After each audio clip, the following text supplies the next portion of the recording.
Drama के start में हम हमारी हीरोइन याओ याओ को देखते हैं जो कि ब्लाइंड होती है, लेकिन उसे ड्रग दिया गया था और उसे की हुआ के रूम में छोड़ दिया गया था। की हुआ हमारा हीरो है जो कि एक माफिया गैंगस्टर है। याओ याओ उससे कहती है कि प्लीज़ मेरी हेल्प करो।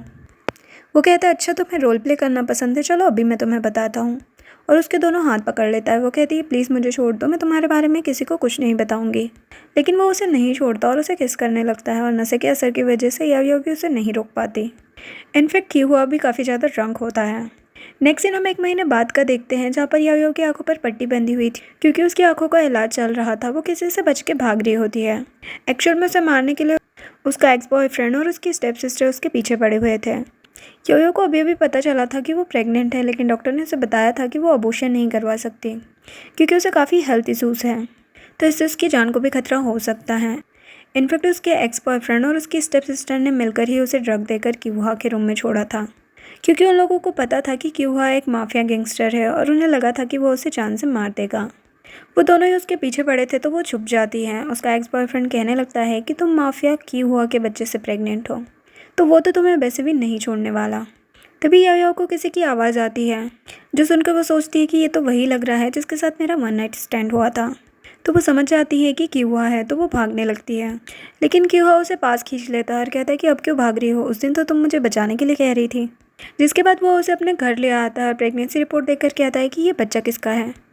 याओ याओ कहती है कि मुझसे ज़्यादा तो तुम्हें पता होना चाहिए, अब तुम्हें इसकी रिस्पॉन्सिबिलिटी लेनी पड़ेगी।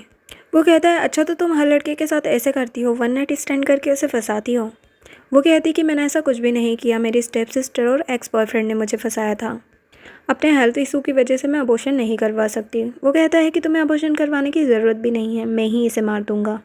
जिस पर यह उसे थप्पड़ लगा देती है। उसे बहुत ही गुस्सा आता है कि तुमने मुझ पे हाथ उठाया, लगता है कि तुम मरना चाहती हो। वो उसके हाथ पकड़कर उसके पेट पर चाकू रख देता है। यो कहती है कि मैं इस बच्चे को यहाँ से फ़ौरन ले जाऊँगी, मुझे तुमसे कुछ नहीं चाहिए, प्लीज़ हमें छोड़ दो, हमें जाने दो। तभी वहाँ पर ग्रैंडमा आ जाती है और कहने लगती है कि खबरदार, अगर तुमने मेरे ग्रेट ग्रैंड चाइल्ड को कुछ भी किया, ये तुम्हारे बच्चे से प्रेग्नेंट है तो तुम्हें इससे शादी करनी होगी। वो कहता है कि मैं इससे कभी शादी नहीं करने वाला, अभी तो कंफर्म भी नहीं हुआ है कि ये बच्चा मेरा है या किसी और का। और याओ को पटक के मारता है, लेकिन अचानक से याओ को दिखने लग गया था। ग्रैंडमा क्यूहा से कहती है कि तुम इससे शादी कर लो, बदले में मैं तुम्हारे डैड से उसके बारे में पता लगाने की पूरी कोशिश करूँगी। याओ सोचने लगती है कि इस फैमिली में कितने राज छुपे हुए हैं, ये फैमिली तो बहुत ही डेंजरस है, मैं इन्हें अभी अपनी आइस ठीक होने के बारे में नहीं बताऊंगी।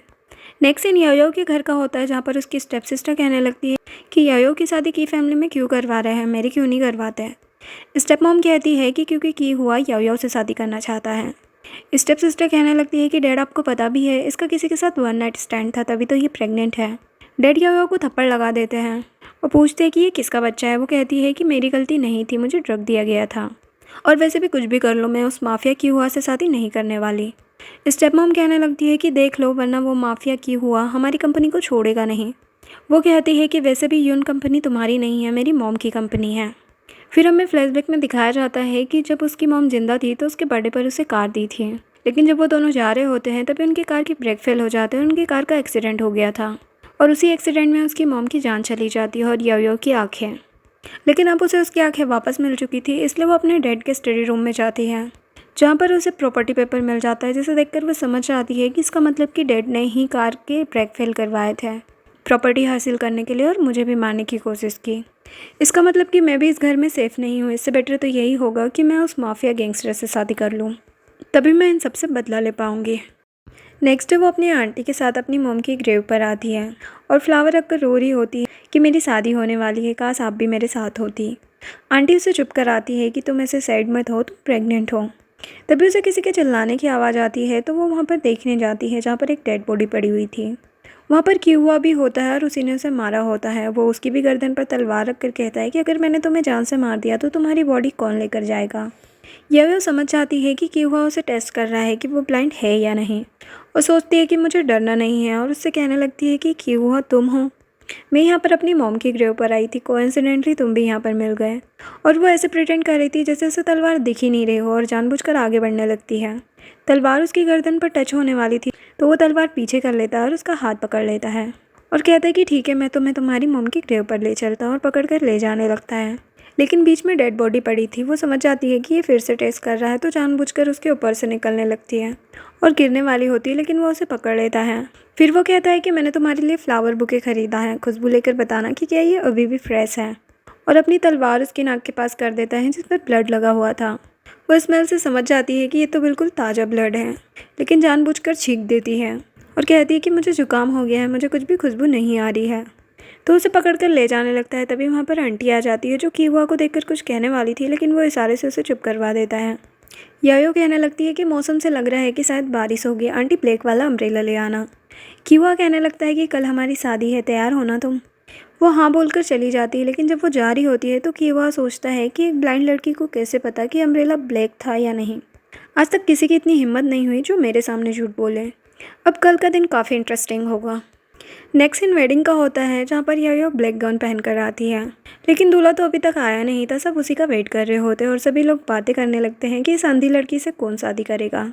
ग्रैंडमा अपने कार्ड को कहती है कि जल्दी से कीहुआ को बुलाओ, लेकिन तभी वहाँ पर कीहुआ पहुँच जाता है। वो भी बिल्कुल ब्लैक कपड़े पहन कर आया था और आकर उससे कहने लगता है कि तुम्हारे हाथ में ये रेड रोज़ बहुत ब्यूटीफुल लग रहे हैं। वो कहती है लेकिन अफसोस कि मैं इनका रंग नहीं देख सकती। तो वो कहता है कि अच्छा तुम अम्ब्रेला का रंग देख सकती हो कि वो ब्लैक है। योयो बताती है कि वो ब्लैक अम्ब्रेला तो मेरी मॉम ने गिफ्ट किया था। उस टाइम पर मैं ब्लाइंड नहीं थी, मैं बाद में एक्सीडेंट की वजह से ब्लाइंड हुई हूँ। फिर उनकी शादी स्टार्ट होती है, लेकिन की हुआ तो अपने ब्लेजर में से नाइफ़ निकाल लेता है, जो देखकर सभी लोग तो घबराने लगते हैं। वो योयो पर अटैक करने लगता है, लेकिन वो पलक भी नहीं झपकती। वो समझ जाता है कि ये सच में ब्लाइंड है। योयो उसके फेस को टच करके देखने लगती है तो वो चाकू नीचे गिरा देता है। फिर योयो कहने लगती है कि मैंने एक बार तुम्हारी पियानो की आवाज़ सुनी थी, तब से मैं तुम्हें प्यार करती हूँ। वो कहता है कि सिर्फ पियानो की आवाज़ सुनकर तुम्हें प्यार हो गया, और उसे पकड़कर कहता है कि क्या तुम मेरे लायक भी हो। वो कहती है कि पता नहीं, लेकिन इस बेबी के होते ही मैं इसे फ़ौरन लेकर चली जाऊँगी। वो कहता है कि मैं भला तुम्हारा विश्वास क्यों करूँ। तो यह उसका हाथ हटा के जाने लगती है, लेकिन वो उसे पकड़कर किस करने लगता है। जैसे ही वो उसे छोड़ता है तो यव्या उसे किस करने लगती है। तो वो कहता है कि अच्छा तुम मुझे इतना प्यार करती हो, रात को देखता हूँ कितना खुश होती हो। फिर हम देखते हैं कि उसने इतने कस के फ्लावर पकड़े थे कि उसके हाथों से ब्लड आने लगता है, क्योंकि एक्चुअल में तो वो कीहुआ से काफ़ी डरी हुई थी। नेक्स्ट इन वेडिंग नाइट का होता है जहाँ पर यायो बेड पर बैठी थी तो कीहुआ आते ही उसे बेड पर गिरा देता है और उसके साथ ज़बरदस्ती करने लगता है, लेकिन वो कहती कि छोड़ो मुझे, मैं तुम्हारे बच्चे से प्रेग्नेंट हूँ, ये बच्चे के लिए सेफ़ नहीं होगा। वो कहता है कि अच्छा तुम तो कह रही थी कि तुम मुझसे बहुत प्यार करती हो, अब क्या हुआ। डर गई और अपनी टाई निकाल कर उसके हाथ बांध देता है, लेकिन तभी उसे उसके डैड की कॉल आ जाती है जो कि उसे किसी काम पर जाने के लिए बोल रहे होते हैं। वो मना कर रहा होता है तो डैड कहने लगते हैं कि तुम्हें तुम्हारी मॉम का पता नहीं लगवाना, जो सुनकर वो जाने लगता है और यायो से कहता है कि तुम्हें अभी छोड़ रहा हूँ लेकिन बाद में नहीं बचोगी। लेकिन यायो काफ़ी शॉक्ड थी कि ये माफिया गैंगस्टर किसी की बात नहीं सुनता, तो अपने डैड की बात कैसे मान रहा है। तो फिर नेक्स्ट डे वो अपनी मैट से कीहुआ के पास्ट के बारे में पूछती है। तो मैट बताती है कि जब कीहुआ 5 साल का था तब उसका कार एक्सीडेंट होते होते वो बचा था, लेकिन तब उसे एक आदमी ने पकड़ लिया था जिसने उसे एक कुत्ते के पिंजरे में कैद करके रखा था और उसके साथ बहुत ही बुरा बिहेव करता था। फिर बाद में पता चला कि वो आदमी जलकर मर गया और शायद वो आग कीहुआ ने ही लगाई थी। उस टाइम पर कीहुआ सिर्फ 10 साल का था और अब तो और भी ज़्यादा डेंजरस हो गया है। यायो कहती है कि कीहुआ के साथ जो बचपन में हुआ उसी की वजह से वो ऐसा हो गया। जिसके बाद रात को कीहुआ ड्रिंक करता हुआ घर आता और वो काफ़ी जख्मी भी था, लेकिन उसे अपनी चोट की तो कोई फिक्र ही नहीं थी, बस ड्रिंक किए जा रहा था। लेकिन याविया उसकी चोट पर पट्टी बांधने लगती है और जब वो टच करके उसके बाकी चोटें देख रही होती है तो वो उसका हाथ पकड़ लेता है और कहता है कि अगर मुझे छूने की कोशिश की तो तुम्हारे 2 टुकड़े कर दूंगा। तो याविया उसे सॉरी बोलकर जाने लगती है। तो वो कहता है कि तुम पूछोगी नहीं कि मैं इतना जख्मी कैसे हुआ। याविया सोचती है कि मुझे तो ये पूछना चाहिए कि तुम अगली बार किसे मारने चाहोगे, और कहती है कि मैं दूसरों के काम में टांग नहीं अड़ाती और आगे से इतनी चोट खा के मत आना। लेकिन वो उसे खींचकर अपनी गोद में गिरा लेता है और कहता है कि जो पहले कर रहे थे वो कंटिन्यू करें। या वो कहती है कि नहीं, तुम्हें बहुत चोट लगी है। वो कहता है कि तो क्या हुआ, तुम प्रेग्नेंट हो, मुझे चोट लगी है तो हिसाब बराबर हो जाएगा। या वो कहती है कि मैं तुम्हारे लिए अपनी जान दे सकती हूँ, लेकिन तुम्हें ज़िंदा देखना चाहती हूँ। ये बोलकर उसके फोrehead पर किस कर देती है, लेकिन वो उसे दूर हटा देता है क्योंकि आज से पहले कभी किसी ने भी उसे ऐसे किस नहीं किया था। नेक्स्ट सीन में योयो को न्यूज़ से पता चलता है कि की फैमिली को एक और प्रॉपर्टी मिल गई है। तो वो समझ जाती है कि कीहुआ के डैड उसे ज़बरदस्ती झगड़ा करने के लिए भेजते हैं और प्रॉपर्टी खुद अपने अंडर में कर लेते हैं। नेक्स्ट सीन में सभी के साथ ब्रेकफास्ट करने आती है, लेकिन वहाँ पर स्टेप मॉम और बाकी सभी अंकल मिलकर कीहुआ की बुराई कर रहे होते हैं कि वो तो माफिया है, पता नहीं रात भर कहाँ रहता है और लड़ता फिरता रहता है, हो सकता है कि उसका दूसरी लड़कियों के साथ अफेयर भी हो। योयो कहने लगती है कि लगता है आपने गलत र्यूमर सुन ली है, कि आप लोगों को सच में नहीं पता कि कीहुआ जख्मी क्यों था। क्योंकि वो आप सभी के लिए प्रॉपर्टी पर कब्जा करने के लिए जाता है। तभी वहाँ पर कीहुआ आ जाता है तो सबकी बोलती बंद हो जाती है। स्टेप मॉम कीहुआ के लिए सूप मंगवाती है जो कि उसे बिल्कुल पसंद नहीं, इसलिए वो गुस्सा करने लग जाता है तो रेड उसे डांटने लगते हैं कि ये कैसी गुंडागर्दी है। यो समझ जाती है कि स्टेप मॉम ने जानबूझकर वो सूप दिया जो कि उसे पसंद नहीं, इसलिए वो उल्टी आने का नाटक करने लगती है और ग्रैंडमा से कहने लगती है कि मुझे इस सूप से बहुत एलर्जी है, इसलिए कीहुआ बस मेरी हेल्प कर रहा था। ग्रैंडमा कहते हैं कि ठीक है तुम जाकर आराम करो, तो वो दोनों ही जाने लगते हैं। डैड कहते हैं कि कहाँ जा रहे हो, तो यो उससे चिपक कर नाटक करने लगती है कि मेरा तो तुम्हारे बिना दिल ही नहीं लगता। कीहुआ कहता है कि मेरी वाइफ को मेरी ज़रूरत है इसीलिए मैं जा रहा हूँ, और उसे पकड़ कर ले जाता है। डैड कुछ कहने वाले थे लेकिन ग्रैंडमा उन्हें चुप करा देती है और साथ ही ये भी ऑर्डर देती है कि आज के बाद से ये सूप घर में नहीं बनेगा। लेकिन स्टेप मॉम को तो इस सबसे बहुत ही बुरा लगता है और वो अपना खुरापाती दिमाग चलाने लगती है। इधर कीहुआ उससे पूछता है कि तुमने मेरी हेल्प क्यों की। यो कहती कि अगर तुम्हें फैमिली में जाना पसंद नहीं है तो मत जाया करो, लेकिन वो तो उसकी गर्दन पकड़ कर सोफे पे गिरा देता है और कहता है कि तुम्हें मेरे बारे में और क्या क्या पता है। वो कहती है कि वो लोग तुम्हें हर्ट करते हैं इसलिए मत जाया करो उनके पास। वो कहता है कि अच्छा तुम्हें मेरी इतनी फ़िक्र है, तुम मेरे साथ मर क्यों नहीं जाती, क्या तुम्हें डर लगता है। वो कहती है कि ज़िंदा रहने में क्या प्रॉब्लम है। वो कहता है कि ज़िंदा रहने में भी कुछ नहीं रखा है, तुम अंधी हो, तुम्हारी मॉम की डेथ हो गई, इस बच्चे से चाहकर भी तुम छुटकारा नहीं पा सकती, ये दुनिया भी किसी हल से कम नहीं है। यो को उसकी मॉम की एक डेथ का इंसिडेंट याद आता है और कहने लगती है कि जीने का कोई ना कोई मकसद ज़रूर होता है, शायद मैं इसीलिए तुमसे मिल पाई और तुम भी ऐसे ही किसी दिन किसी से मिलोगे। वो यो को देखकर सोचने लगता है कि क्या वो तुम हो। नेक्स्ट सीन में ग्रैंडमा यो से कहती है कि तुम्हें पता है कि मैंने तुम्हारी शादी कीहुआ से क्यों करवाई। भले ही वो बाहर से हार्टलेस दिखता है लेकिन बचपन में उसके साथ बहुत बुरा हो चुका है। उसके डैड ने उसे और उसकी मॉम को छोड़कर दूसरी शादी कर ली और एक दिन उसका और उसकी मॉम का एक्सीडेंट हो गया था, लेकिन तब से वो गायब हो गया था। और कहती है कि तुम तो कीहुआ से प्यार करती हो ना, तो उसे इस कंपनी का सीईओ बनाने में मेरी हेल्प करो। वो कहती है कि सॉरी मैं नहीं कर पाऊँगी, मुझ में इतनी पावर नहीं है। नेक्स्ट सीन में जब यो बैठी थी तो कीहुआ शर्ट निकाल कर उसके क्लोज होता है, लेकिन वो ऐसे प्रिटेंड करती है जैसे वो नर्वस ना हो रही हो। तो फिर वो नहाने चला जाता है। फिर जब शावर लेकर आता है तो उससे कहता है कि क्या हुआ, जी भर के देख लिया मुझे। वो कहती है कि क्या देख लिया और उसे ग्रेप खाने के लिए देती है, लेकिन वो उसका हाथ पकड़ कर कहता है कि ग्रेप तुम्हारे जितना डिलीशियस नहीं होगा। तभी उसके बालों का पानी यो के हाथ पर गिर जाता है तो वो कहती है कि मैं तुम्हारे बाल सुखा दूँ। वो कहता है कि किसी में इतनी हिम्मत नहीं कि मुझे टच कर सके, लेकिन नेक्स्ट सीन में तो वो उसके बाल सुखा रही होती है और वो चुपचाप बैठा था। यो कहती है कि तुम्हारे बाल बहुत हार्ड हैं, तो कीहुआ को अपने बचपन की याद आती है जब उसकी मॉम उसके बाल सुखाती थी। वो भी यही कहती थी कि तुम्हारे बाल बहुत हार्ड है, तुम बड़े होकर बहुत बहादुर बनोगे। तो वो यो को टच करने लगा था लेकिन फिर रुक जाता है और उससे पूछता है कि मैं इतना डेंजरस हूँ, सब मुझसे डरते हैं, तो तुम मुझे लाइक क्यों करती हो। यो कहती है लाइक करने का कोई रीज़न थोड़ी ना होता है। वो उसका हाथ पकड़ कर कहता है क्या मैं तुम पे भरोसा कर सकता हूँ। यो कहती है कि मैं तुम्हें कभी धोखा नहीं दूंगी, तो उसे पकड़ कर किस करने लगता है। नेक्स्ट सीन में कीहुआ के पास उसका फ्रेंड आता है और कहता है कि आज बड़े अच्छे मूड में दिख रहे हो, लगता है सिस्टर इन लॉ ने काफ़ी इम्प्रेस कर दिया है। कीहुआ कहते हैं कि बकवास बंद करो, ये बताओ कि काम हुआ। वो कहता है कि हाँ, यायो के एक्स बॉयफ्रेंड को पकड़ लिया है। कीहुआ कहता है कि तू बताएगा या फिर मैं निकलवाऊँ। एक्स कहने लगता है कि यायो तुम्हें जानबूझकर पटाने आई थी इसीलिए तुम्हारे साथ वन नाइट स्टैंड किया। कीहुआ कहता है कि लगता है कि तुम मरना चाहते हो और अपने बॉडीगार्ड से कहता है कि इसका हाथ काट दो। वो उसके हाथ पर कट लगा देता है। कीहुआ उससे कहने लगता है कि क्या मैं तुम्हें पागल दिखता हूँ, एक अंधी लड़की जो मुझसे कभी नहीं मिली मुझे सीड्यूस करने की कोशिश करेगी। और उसके हाथ पर पैर रख देता है तो एक्स बॉयफ्रेंड सब कुछ उगल देता है कि मैंने ही उसे ड्रग दिया था। कीहुआ पूछता है कि क्या तुमने उसका वन नाइट स्टैंड किसी और के साथ भी करवाया, या तुमने उसे टच किया। वो कहता है कि नहीं नहीं, मैंने किसी और के साथ नहीं करवाया, बस तुम्हारे साथ ही था, और उसने मुझे तो कभी टच भी नहीं करने दिया। वो बच्चा 100% तुम्हारा ही है, कि अब मैं जा सकता हूँ। लेकिन कि वो अपने बॉडीगार्ड को ऑर्डर दे देता है और वो उसकी पिटाई करने लगता है। नेक्स्ट सीन में यो अपने डंडे के सहारे हॉस्पिटल आती है और जानबूझकर अपने एक्स बॉयफ्रेंड को हमदर्दी दिखाने लगती है। एक्स कहने लगता है कि सारी गलती मेरी ही है, मैं डैड के कहने पर तुमसे शादी कर रहा था ताकि तुमसे सारी प्रॉपर्टी छीन सकूँ। यो सोचती है मतलब ये भी डैड ने करवाया, और जानबूझकर उसको मामा पर टच करने लगती है जहाँ पर उसे चोट लगी थी। एक्स को दर्द हो रहा था तो वो कहती है कि लाओ मैं तुम्हारा इलाज कर देती हूँ, और उसे अपने डंडे से इतना मारती है कि वो बेहोशी हो जाता है।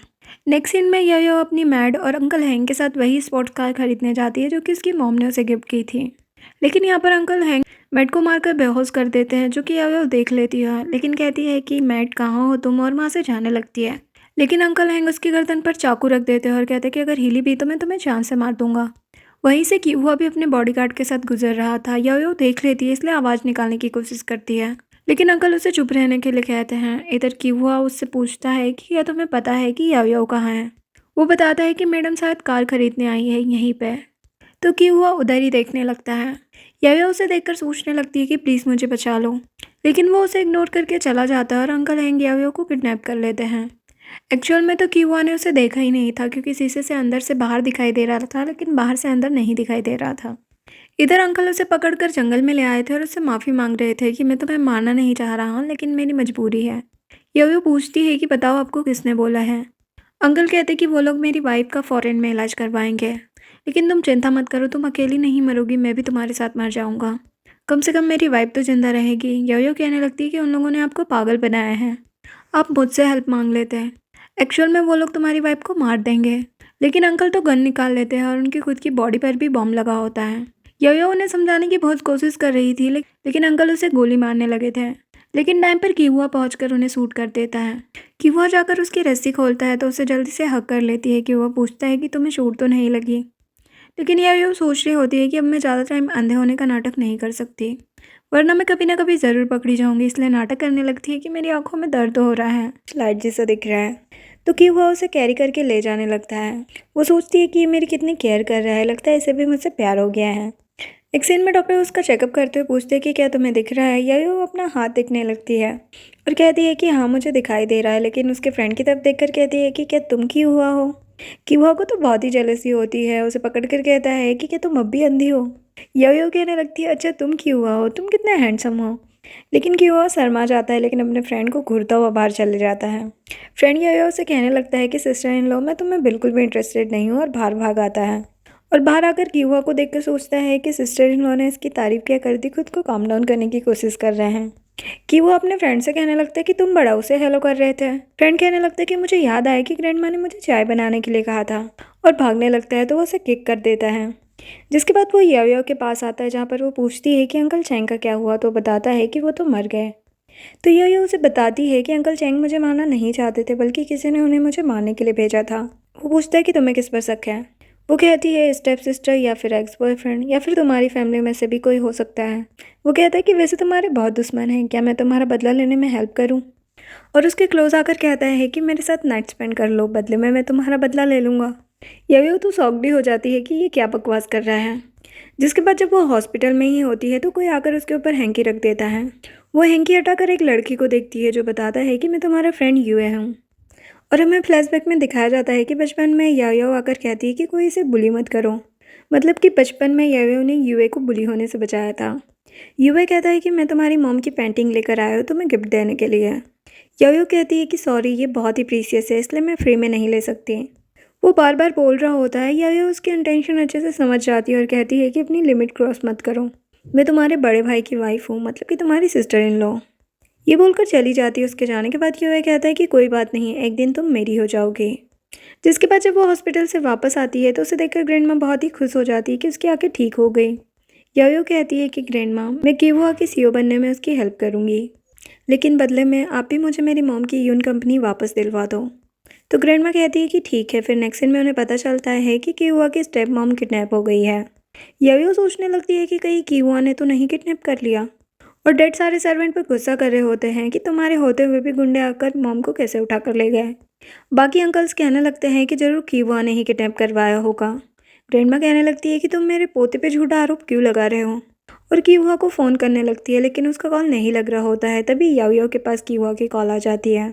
तो डैड उसे कॉल स्पीकर पर करने के लिए कहते हैं। जैसे ही वो स्पीकर पर करती है, किहुआ कहता है कि भूलो मत जाते टाइम मैंने क्या कहा था, आधे ही तो मैं इम्प्रेस कर दूंगा। यो कहती है कि जल्दी से घर आ जाओ, स्टेप मॉम का किडनैप हो गया है।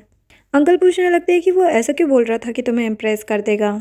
ग्रैंडमा कहती है कि तुम मुझसे ये क्या पूछ रहे हो, ये पर्सनल बातें हैं, तुम्हें क्यों बताएगी।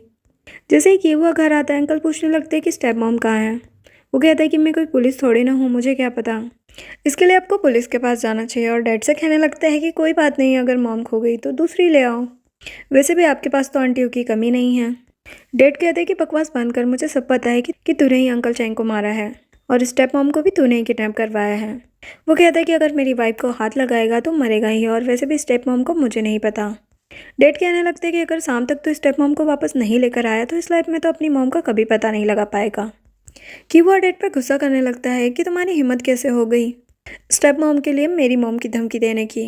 डैड कहते हैं अगर वो मर गई तो। वो कहता है टेंशन मत लो, उसने मेरी वाइफ को हर्ट करने की कोशिश की है तो उसे इतनी आसानी से नहीं मरने दूंगा। और जाने लगता है तो रेड बॉडीगार्ड्स को ऑर्डर देते हैं कि कीवा को पकड़ लो, लेकिन कीवा तो उन पर गन पॉइंट कर देता है। तभी यायो जल्दी से उसके पास आकर बहाना करने लगती है कि मेरे पेट में बहुत दर्द हो रहा है, तो वो गन नीचे कर लेता है और वो जाने लगते हैं। लेकिन डैड कहता है कि तुम लोग रुको, और यायो से कहते हैं कि ये तुम्हारा बदला लेने के लिए ये सब कर रहा है। यायो कहती है कि आपका क्या मतलब है कि स्टेप मॉम ने मेरा किडनैप करवाया था। यायो कहती है तो फिर क्यों स्टेप मॉम को किडनैप क्यों करेगा, मेरा किडनैप तो अंकल चैंग ने किया था और वो तो मर चुके हैं। तभी ग्रैंडमा कहती है कि कीवा इसे जल्दी से हॉस्पिटल लेकर जाओ, तो वो दोनों चले जाते हैं। जैसे ही वो लोग बाहर आते हैं वो उसे किस करने लगता है। फिर यायो कहने लगती है कि मैं तुम्हारी स्टेप मॉम और अपनी स्टेप मॉम को सिर्फ मारना नहीं चाहती, बल्कि मैं उन्हें तड़पाना चाहती हूँ और उन्हें भीख मंगवाना चाहती हूँ। कीवा कहता है कि और क्या चाहिए। वो कहती है कि मैं चाहती हूँ कि तुम की फैमिली के सीईओ बन जाओ, ताकि तुम मुझे और अपने बेबी को अच्छे से प्रोटेक्ट कर सको, ताकि कोई भी हमें बुली ना कर पाए। उसकी ये बात भी कीवा मान जाता है। इधर डैड काफ़ी ज़्यादा गुस्से में थे और कहते हैं कि मैंने कहा था ना कि उस कीवा को फॉलो करना, लेकिन गार्ड उसे फॉलो नहीं कर पाए थे। लेकिन तभी उन्हें पता चलता है कि स्टेप मॉम वापस आ गई है। स्टेप मॉम तो डर के मारे पगला गई थी क्योंकि उनका बहुत ही बुरा हाल किया गया था। डैड पूछते हैं कि तुम्हारा किसने किडनैप किया था, तो वो बताती है कि उन गुंडों ने तो मास्क पहन रखा था। अंकल कहते हैं कि ज़रूर वो कीवा के गुंडे होंगे। तभी याओ याओ और मैट कीवा को पकड़ कर लेकर आ रही थी, जो कि इंजर्ड था। तभी वहाँ पर ग्रैंडमा भी आ जाती है और पूछने लगती है कि बेटा तुम्हें चोट कैसे लग गई, तुम किसी की जान बचाने के लिए अपनी जान कैसे दांव पर लगा सकते हो। लेकिन देखती है कि वो चोट तो नकली है, लेकिन फिर भी नाटक कर रही थी। कि वह कहता है कि बस बस मरा नहीं हूँ। डेड की वजह से कहने लगते हैं कि तुमने स्टेप मॉम की जान बचाने के लिए अपनी जान खतरे में डाली। यो कहने लगती है कि सिर्फ स्टेप मॉम की जान बचाने के लिए ये सब नहीं किया, बल्कि खुद को इनोसेंट प्रूव करने के लिए किया। जबकि सब लोग कीवा पर ही शक कर रहे थे। और डैड आपको क्या पता, स्टेप मॉम ने ही अंकल चेंग को भेजा था मुझे किडनैप करवाने के लिए। स्टेप मॉम कहने लगती कि मैंने ये सब कुछ नहीं किया। लेकिन यायो तो ड्रामा करने लगती है कि आप लोगों ने मेरे साथ भले ही ये सब कुछ किया, लेकिन कोई बात नहीं, लेकिन मेरा हस्बैंड ये सब कुछ कब तक सहता रहेगा। इसलिए मैं चाहती हूँ कि कीवा को और उसकी मॉम को हमेशा के लिए की फैमिली से निकाल दिया जाए, ताकि वो खुश रह सके, वरना तो फैमिली के बाकी सब लोग उन्हें परेशान करते रहेंगे। मैं सही कह रही हूँ ना अंकल। अंकल कहने लगते हैं कि नहीं, तो मैं सब ऐसा इसलिए करता था ताकि वो अपनी जिम्मेदारी समझ सके। ग्रैंडमा कहती है कि हाँ तुम बिल्कुल सही कह रहे हो, वैसे भी कीवा कितना बड़ा हो गया है, आराम से अब कंपनी संभाल सकता है। अब अगर कीवा को घर से निकाल देते तो उन्हीं के सारे काम रुक जाते। इसलिए डैड कहने लगते हैं कि कीवा मैं तुम्हें 2 महीने का टाइम देता हूँ, अगर तुमने 2 महीने में कंपनी को अच्छे से संभालना सीख लिया तो मैं तुम्हें सीईओ बना दूंगा। और यायो का प्लान सक्सेस हो जाता है। नेक्स्ट सीन में यायो कीवा से कहती है कि हमें कोई भी गलती नहीं करनी है, वरना स्टेप मॉम और अंकल तो रेडी ही बैठे हैं गड़बड़ करने के लिए, इसलिए तुम्हें अच्छे से स्टडी करनी होगी। तो वो कहता है कि अच्छा तो तुम मुझे स्कूल भेजोगी, क्या ग्रैंडमा ने तुम्हें बताया नहीं कि मुझे स्कूल जाना बिल्कुल पसंद नहीं। यायो सोचने लगती है कि ये कभी स्कूल नहीं गया, क्या ऐसे पढ़ना लिखना नहीं आता।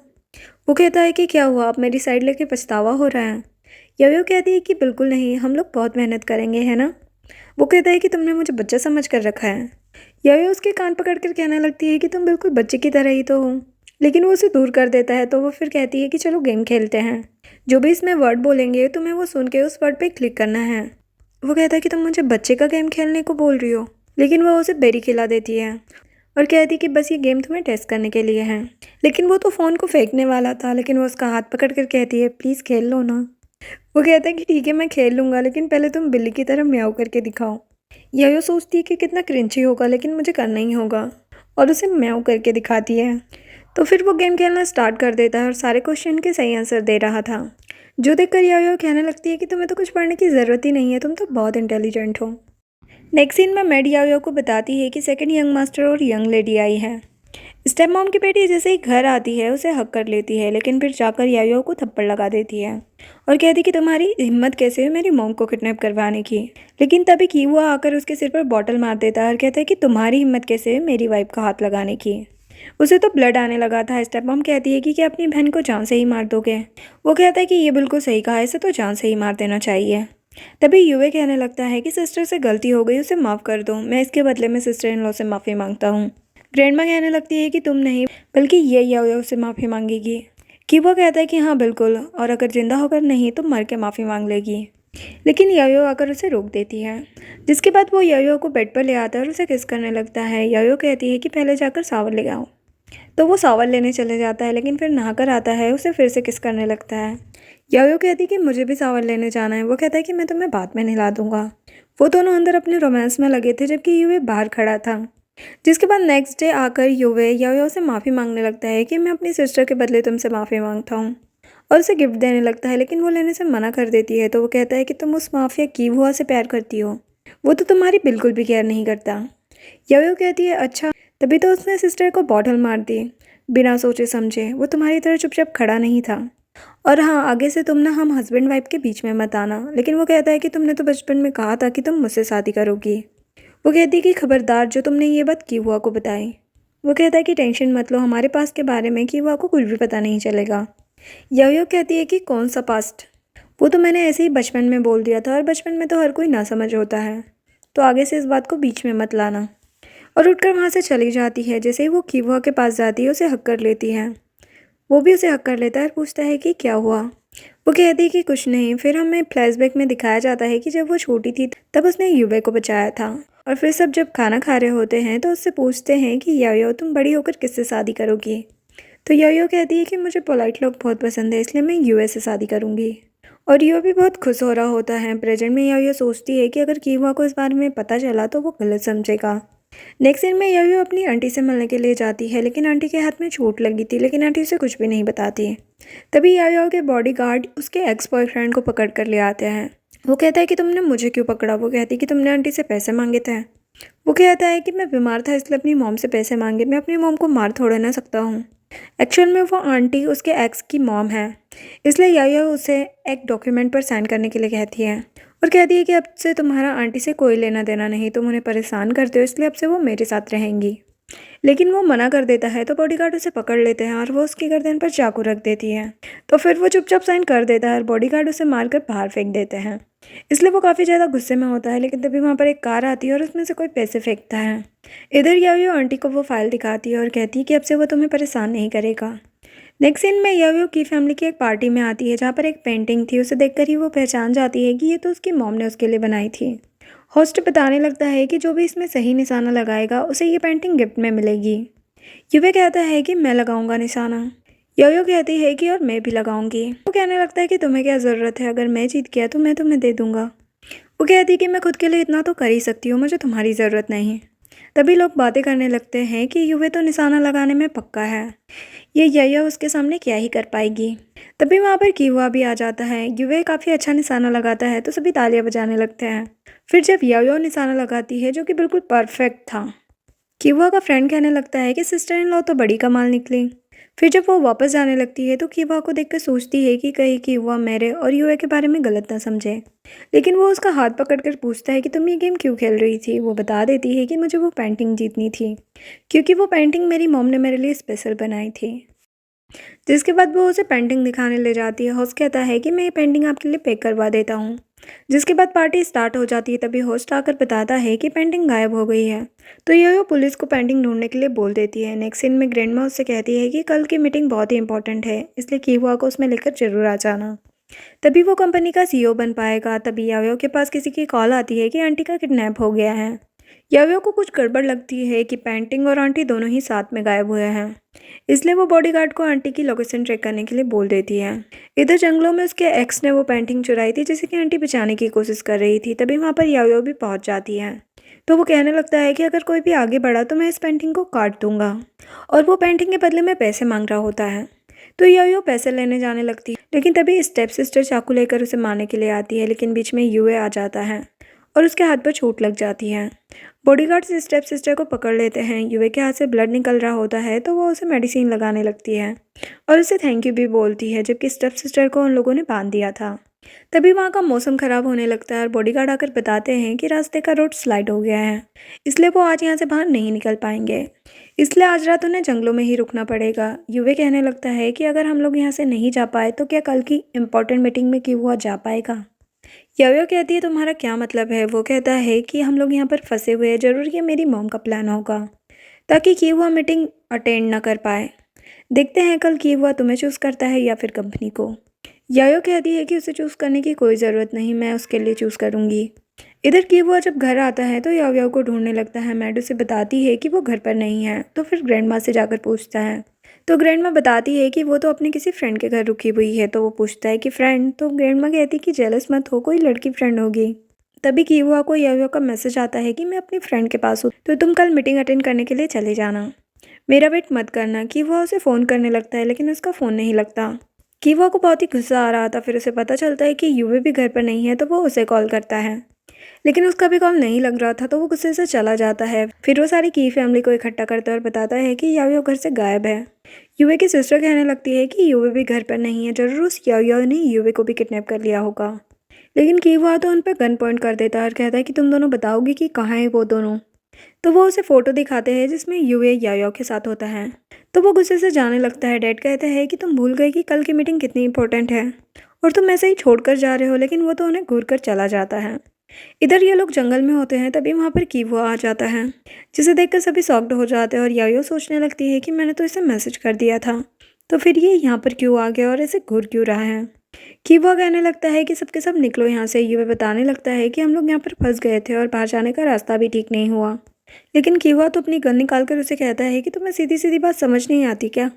तो वो चुपचाप वहाँ से निकल लेता है, जिसके बाद वो याओ याओ को गन दिखाकर कहता है कि तुमने मुझसे झूठ क्यों बोला, तुम तो हमेशा कहती थी कि तुम मुझसे बहुत प्यार करती हो, तो फिर झूठ क्यों बोला और यूए के साथ यहाँ पर क्या कर रही थी। वो कहती है कि मेरा यूए के साथ कोई लेना देना नहीं है। तो वो कहता है कि झूठ मत बोलो, तुमने बचपन में उसके साथ शादी करने के लिए बोला था ना, कहीं तुम्हारा बचपन का प्यार तो नहीं जाग गया। वो कहती कि ऐसा कुछ भी नहीं है, उस टाइम मैं छोटी थी, ना समझ थी। कि वो कहता है कि अच्छा, तुमने अफेयर करने के लिए कोई अच्छी सी जगह क्यों नहीं ढूंढी, एक बेड के बजाय एक जंगल क्यों ढूंढा, बताओ उसके साथ क्या क्या किया। और आसमान में गन चला देता है। तो याओ भी गुस्से से उसे धक्का मार देती है और कहती कि तुम मेरी पूरी बात सुनोगे भी या नहीं। कीहुआ फिर से गन उठा लेता है। आंटी उसे बचाने के लिए जाती है लेकिन बॉडीगार्ड उन्हें पकड़ लेते हैं। कीहुआ कहने लगता है कि अगली लाइफ में फिर से झूठ मत बोलना। वो उसकी गन नीचे कर देती है और कहती है कि हम लोग इतने टाइम से साथ में हैं, क्या तुम्हें मुझ पर थोड़ा सा भी भरोसा नहीं है। मैं जानती हूँ कि तुमने बचपन में धोखा और बहुत ही दर्द सहा है, लेकिन इसका मतलब ये थोड़ी ना कि तुम मुझ पर शक करोगे। क्या मैं तुम्हें बेवकूफ़ लगती हूँ जो मैं तुम्हें छोड़कर किसी और के पीछे जाऊँगी। तुम्हें यही जानना है ना कि मैंने झूठ क्यों बोला। वो इसलिए क्योंकि कल तुम्हारी बहुत ही इंपॉर्टेंट मीटिंग थी और अगर तुमने कल की मीटिंग अटेंड नहीं की तो तुम कंपनी के सीईओ नहीं बन पाओगे। और मेरे एक्स ने पेंटिंग के बदले पैसे मांगे थे, मैं बस इसीलिए यहाँ पर आई थी। मुझे क्या पता था कि मैं यूए के साथ यहाँ पर फंस जाऊँगी और तुम मुझे ढूंढने ना आ जाओ, इसीलिए मैंने झूठ बोला ताकि तुम्हारे हाथ से इतना बड़ा चांस ना निकल जाए। लेकिन तुम्हें अब भी भरोसा नहीं है तो गन चला दो। लेकिन वो गन पीछे कर लेता है। वो कहती कि अब क्या हुआ, और फिर कहती है कि आगे से मुझ पर या तो भरोसा करना या फिर कोई प्रॉब्लम हो तो सीधे आकर बात कर लेना, और अगर फिर भी शक हो तो उसे मारकर जाने लगती है। लेकिन वो उसे रोककर किस करने लग जाता है। वो कहती कि अब तुम्हें भरोसा हो गया, अगर तुम जेलस हो रहे थे तो बॉडीगार्ड से पूछ लेते, मेरे और यूए के बीच में कुछ भी नहीं हुआ। वो कहता है कि अगर कोई दूसरा लड़का तुम्हें बचाने में जख्मी हो जाए तभी तुम उसे टच नहीं करोगे। उसे पट्टी बांधने की क्या ज़रूरत थी। फिर याया उसे बताने लगती है कि किसी ने हमें जानबूझकर यहाँ पर फंसाया है ताकि मीटिंग में ना जा पाए। लेकिन तभी कि वह बेहोश हो जाता है। तो वो रात में उसका ध्यान रख रही होती है। तभी यूए आकर उससे बात करने की कोशिश करता है, लेकिन वो उससे बात नहीं कर रही होती। तो वो उसका हाथ पकड़कर कहता है कि मैं तुम्हें बहुत पसंद करता हूँ। लेकिन वो अपना हाथ छुड़ाकर कहती है कि बस करो अपना ड्रामा, मुझे अच्छे से पता है कि तुम बस अच्छा बनने का ड्रामा करते हो। तो फिर यूए चुपचाप वहाँ से चला जाता है, जिसके बाद वो उसकी चेस्ट पे सर रख कर सो जाती है। जबकि वह उठता है तो उसे देखकर कहने लगता है कि मुझे भी यकीन नहीं हो रहा है कि मुझे तुमसे प्यार हो गया है। फिर मॉर्निंग में जब यायो उठती है तो देखती है कि कीवा उसे देख रहा है। कीवा ने यायो की स्टेप सिस्टर और उसके एक्स दोनों को बांध रखा था। बॉडीगार्ड यायो के स्टेप सिस्टर को मारकर बेहोश कर देते हैं और एक्स को मारने लगते हैं। तो वो कहता है कि मुझे नहीं पता, मुझे किसी ने पैसे दिए थे वो पेंटिंग चुराने के लिए, और कहा कि अगर मैं पेंटिंग चुरा कर तुमसे पैसे मांगूंगा तो और भी ज़्यादा पैसे मिलेंगे। कीवा पूछता है कि कौन था वो, तो वो कहता है कि मुझे नहीं पता। किया उसे चाकू दिखाकर कहता है कि मतलब कि तुम किसी काम के नहीं। तो वो कहता है कि हाँ, मुझे याद आ गया कि उसके हाथ में एक लीफ का ब्रेसलेट था। जो सुनकर यायो को याद आता है कि उसने अपनी मॉम को बचपन में लीफ वाला ब्रेसलेट गिफ्ट किया था। वो उस पर गन पॉइंट करके कहती है कि बताओ पेंटिंग का है। वो कहता है कि मुझे नहीं पता, और बेहोश हो जाता है। तभी इधर स्टेप सिस्टर को होश आ जाता है और वो सच्ची छोड़कर भागने लगती है। वो लोग उसके पीछे भागते हैं तो वो पेंटिंग निकाल कर जला देती है। यायो को बहुत ही बुरा लगता है क्योंकि वो उसकी मॉम की पेंटिंग थी। जिसके बाद यायो सैड बैठी होती है तो कीबो कहता है कि मैं तुम्हारे लिए दूसरी पेंटिंग बनवा दूंगा और तुम्हारी स्टेप सिस्टर को भी पुलिस के हवाले कर दिया है। फिर उसने जंगलों से निकलने के लिए हेलीकॉप्टर बुलवा लिया था। वो ऑफिस में पहुंचते हैं जहाँ पर युवे की सिस्टर कहने लगती है कि मेरा भाई कहाँ पर है, तुम लोगों ने उसे भी किडनैप कर लिया। जबकि वह उसे घूरता है तो कहने लगती है कि मैं तो बस पूछ रही थी कि युवे तुम लोगों के साथ में क्यों नहीं आया। कि वह कहने लगता है कि हमने तो उसे नहीं देखा, क्या पता जंगलों में ही मर गया हो। फिर जब वो अंदर जाने लगते हैं तो बॉडीगार्ड उन्हें अंदर नहीं जाने देते हैं और कहते हैं कि आप लेट हो। किवा को तो बहुत ही गुस्सा आने लगा था, लेकिन याओया उसे रोकती है और कहती है कि तुम टेंशन मत लो, हमारा एक बंदा अंदर ही है। मीटिंग में सभी बोर्ड मेंबर किवा के बारे में उल्टा सीधा बोल रहे होते हैं। तभी वहाँ पर ग्रैंडपा आते हैं और कहने लगते हैं कि किसकी हिम्मत हुई मेरे ग्रैंडसन के बारे में ऐसा बोलने की, और सभी को डांटने लगते हैं। और सबसे ज़्यादा डांट तो डैड को पड़ती है। तभी वहाँ पर किवा पहुँच जाता है और प्रेजेंटेशन देता है और सभी को बताता है कि पिछले 2 महीनों में कंपनी की ग्रोथ ट्रिपल हो गई है। सभी उसके लिए क्लैप करने लगते हैं और यायो सोचने लगती है कि कीवा इस कंपनी को अच्छे से संभाल सकता है। फिर रात को वो अपने बेबी को प्यार से टच करके देखने लगता है और फिर उसे वीडियो दिखाने लगता है कि उस टाइम पे मेरी मॉम का कार एक्सीडेंट हुआ था, लेकिन मुझे पूरा भरोसा है कि उनकी डेथ नहीं हुई थी क्योंकि उनकी बॉडी नहीं मिली थी। यायो कहती है अच्छा इसलिए तुम अपनी मॉम को ढूंढ रहे हो।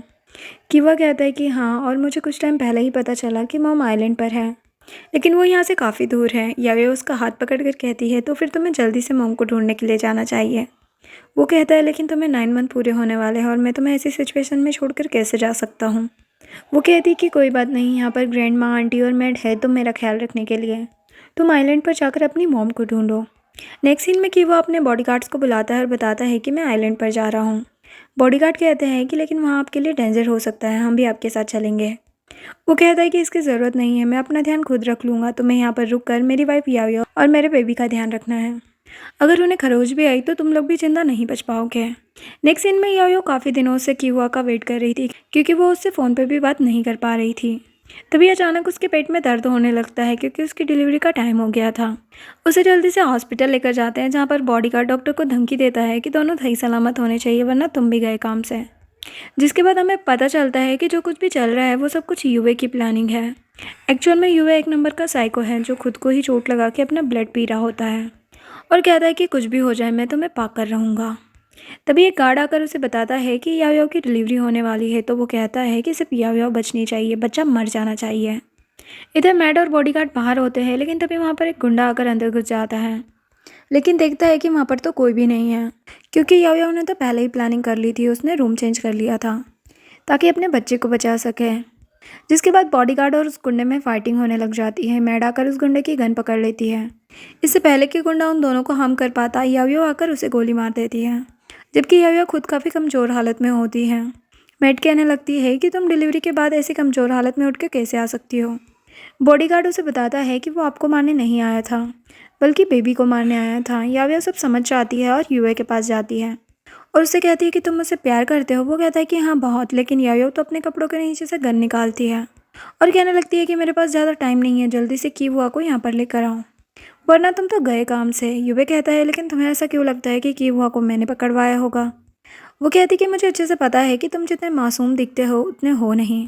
तुम्हें क्या लगता है कि मुझे तुम्हारे कारनामों के बारे में कुछ भी पता नहीं? मुझे अच्छे से पता है कि 5 साल पहले मेरी मॉम का एक्सीडेंट तुमने ही करवाया था ना, तभी तो तुम्हारे पास मॉम का लीफ वाला ब्रेसलेट था और एक्स बॉयफ्रेंड को पैसे भी तुम ही ने दिए थे वो पेंटिंग चुराने के लिए। वो कहता है कि हाँ मैंने ही ये सब किया है क्योंकि मैं तुम्हें प्यार करता हूँ। याओयाओ कहती है कि अपनी बकवास बंद करो, आज या तो तुम मरोगे या मैं मरूंगी, बताओ कीवुआ कहाँ है। लेकिन वो उसकी गर्दन पकड़कर बेड पर गिरा देता है और कहता है कि उस कीवुआ को भूल जाओ, हम दोनों साथ में बहुत खुश रहेंगे, मैं तुम्हें एक न्यू बेबी भी दे दूंगा। याओयाओ चाकू निकालकर उसके शोल्डर पर मार देती है। तभी वहाँ पर कीवुआ भी आ जाता है और आते ही युवे की गर्दन पकड़कर उसे मारने लगता है। फिर वो उसका गला दबाकर जान से ही मारने लगा था, लेकिन याओयाओ उसे रोक देती है तो उसे छोड़ देता है। तभी डैड आकर युवे को इमरजेंसी रूम में ले जाते हैं। जिसके बाद याओयाओ उसे टच करके देखने लगती है तो वो कहता है कि मैं ठीक हूँ। याओयाओ कहती है कि मुझे लगा था कि तुम फिर से मुझ पर और रियो पे शक करोगे। कीवा कहता है कि मैं पागल थोड़ी ना हूँ जो एक ही गलती बार बार करूँगा, तो वो उसे हक कर लेती है। जिसके बाद कीवा उसे बताता है कि मैंने मॉम को ढूंढ लिया है। तभी उसे दर्द होने लगता है तो वो कहती है कि मैं डॉक्टर को बुला कर लाती हूँ, लेकिन कीवा उसे खींच लेता है और कहता है कि मुझे डॉक्टर की नहीं तुम्हारी ज़रूरत है, और दोनों किस करने लग जाते हैं। जिसके बाद जब वो बाहर आता है तो बॉडीगार्ड पूछते हैं कि बॉस बताइए कि उसे हीरो को जान से मारना है। वो कहता है कि नहीं, उसे जेल भिजवा दो। जिसके बाद वो याओ के फॉरहेड पर किस करता है और दोनों एक दूसरे के साथ काफ़ी खुश थे और यहीं पर इस ड्रामा की हैप्पी एंडिंग हो जाती है। अगर आपको मेरी वीडियोस पसंद आती है तो चैनल को सब्सक्राइब कर दे और वीडियो अच्छी लगी हो तो लाइक और शेयर भी करें। Thanks for watching.